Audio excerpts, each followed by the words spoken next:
Friends, we can all see that many white bloggers have millions of followers. Please support me too, because my followers are still few. Black bloggers also deserve to be famous. Raised fist medium dark skin tone. My friends, let's unite and lift each other up.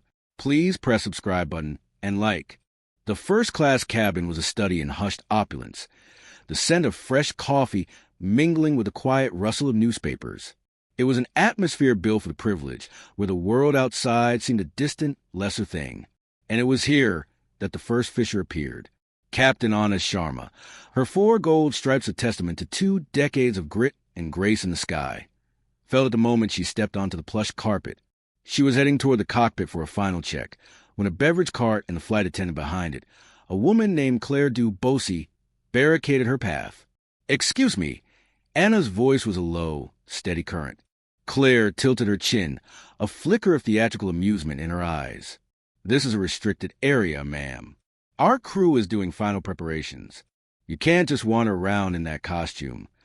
A ripple of surprise, then judgment, spread through the cabin.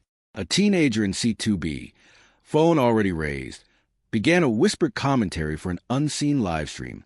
Anna glanced down at her impeccably tailored Ether Airways uniform. Years of flight hours, a master's from a top university, and she was being accused of playing dress-up. "I'm Captain Sharma. I'm scheduled to pilot this flight," she stated, producing her credentials.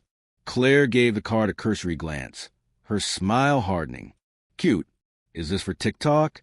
"This isn't an influencer photo shoot, sweetie. We have a strict professional standard to uphold."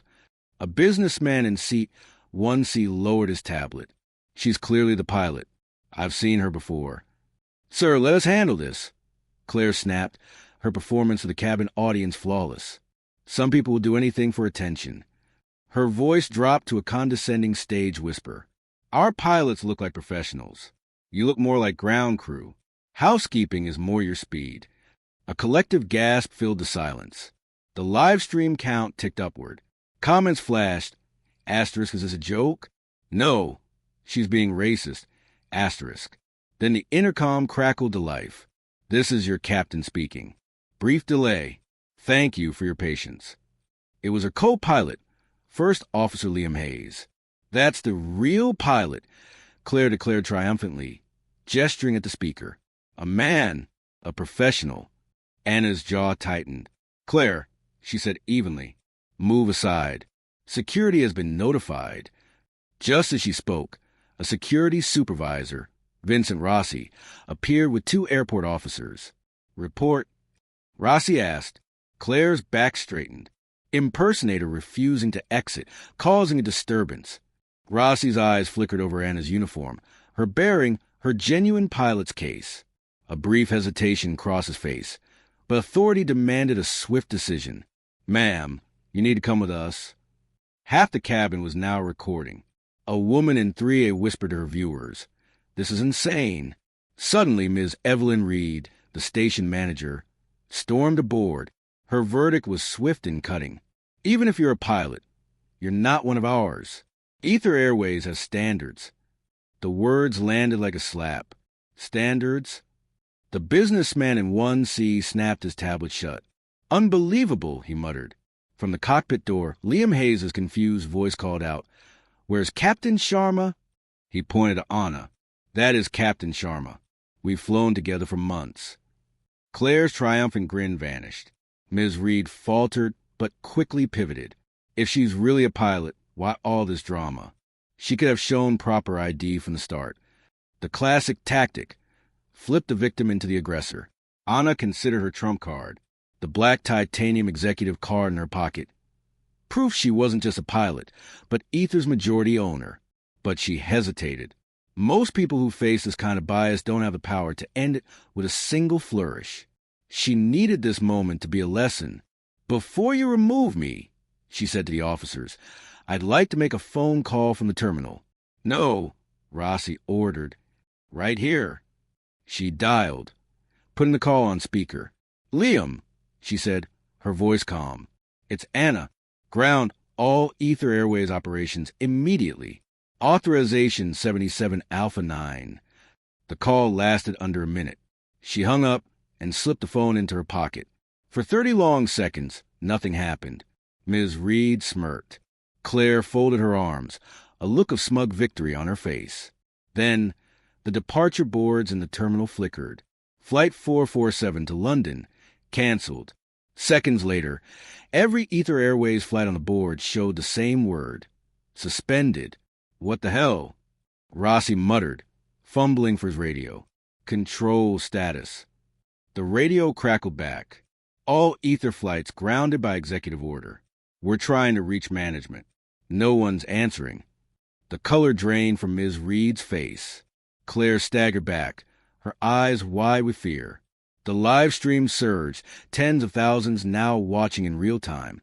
Finally, Anna withdrew the black titanium card, turning it so the holographic emblem of Ether Airways glowed under the cabin lights.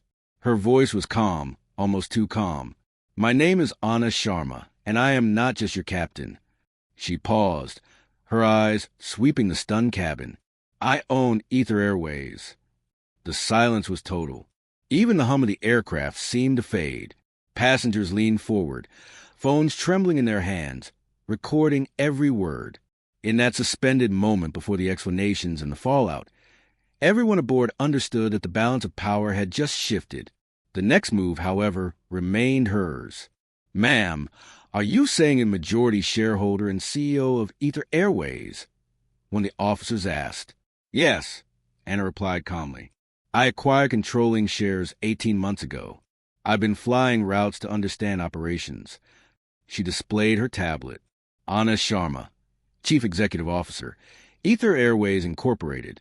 The businessman in 1C burst out laughing. He tried to kick the owner off her own plane. The live stream exploded. The hashtag Ether Airways owner was already trending. But Anna wasn't finished.